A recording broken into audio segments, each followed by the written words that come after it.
तू कादिर व आदिल है मगर तेरे जहाँ में है बहुत तल्ख बंदा ए मज़दूर के औकात।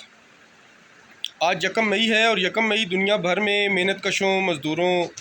के साथ इज़हार यकजहती के तौर पर योम मज़दूर के नाम से मनाया जाता है। यकम मई मनाने का असल मकसद शिकागो के उन मेहनत कशों और मज़दूरों को खराज अकीदत और तहसीन पेश करना है जिन्होंने 1886 में अपने मुतालबात के हक़ में आवाज़ उठाई, जिन्होंने मज़दूरों के काम करने के औकात कार 8 घंटे मुकर्रर करवाए, जिन्होंने मज़दूरों की उजरत और उनके हकूक़ की बात की। उससे पहले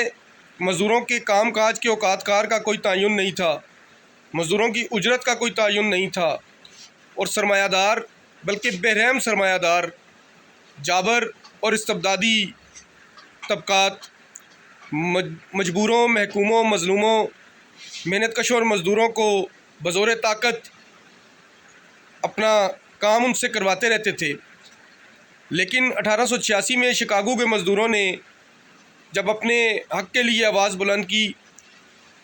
तो उनको ये हक़ मिलने के पादाश में स्ट्रेट फायरिंग का निशाना बनाया गया। उनको इतनी जानें तक गंवाना पड़ी, लेकिन उन्होंने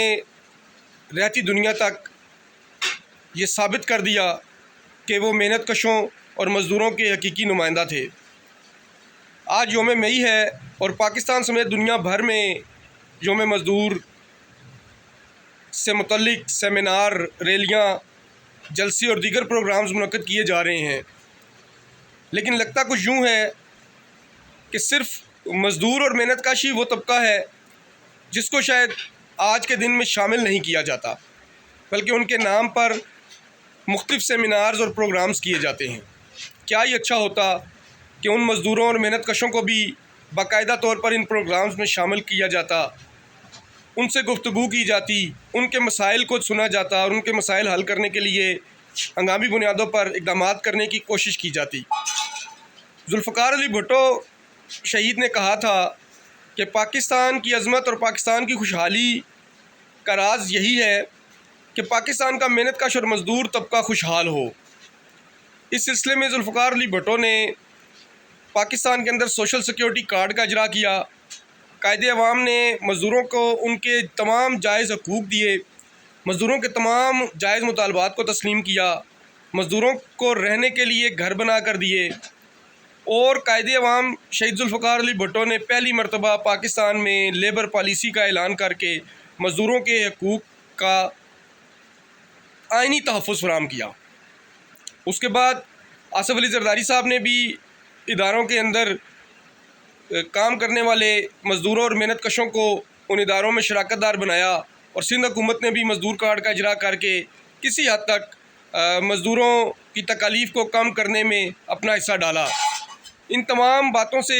ये चीज़ भी साबित होती है कि पाकिस्तान के अंदर मेहनत कश और मज़दूर तबका की दाद रसी करने के लिए, उनकी नुमाइंदगी करने के लिए और उनसे हमदर्दी करने के लिए अगर कोई सियासी जमात मौजूद है तो उसका नाम पाकिस्तान पीपल्स पार्टी है,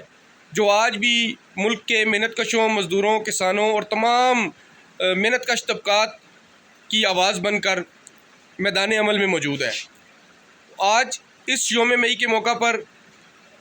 हम ये ख्वाहिश करेंगे कि दुनिया भर के मेहनत कशों और मज़दूरों समेत पाकिस्तान के मेहनत कशों और मज़दूरों के मसाइल भी हल हों, उनके लिए भी खुशहाली का एक नए दौर का आगाज़ हो, उनके बच्चे भी, उनकी औलादें भी तालीम जैसी अहम सहूलत से फैज़याब हों, मज़दूरों और मेहनत कशों के घर वालों को भी इलाज मुआवजा की वो तमाम सहूलियात बआसानी मुयस्सर हों जो किसी भी तरक्की याफ्ता और एक अच्छे माशरे में रहने वाले तमाम लोगों को मुहैया की जाती हैं। उम्मीद करता हूँ कि पाकिस्तान के अंदर और दुनिया भर में जहाँ जहाँ मेहनत कश और मज़दूर तबकात की नुमाइंदगी करने वाली तंजीमें मौजूद हैं, वो सही मानों में मेहनत कशों और मज़दूरों की नुमाइंदगी का हक़ अदा करते हुए उनके मसाइल को उजागर करेंगी और अरबाब इख्तियार से उन मसाइल को हल करवाने में अपना बेहतरीन दयानतदारी के साथ कुलीदी किरदार अदा करेंगी। पाकिस्तान ज़िंदाबाद।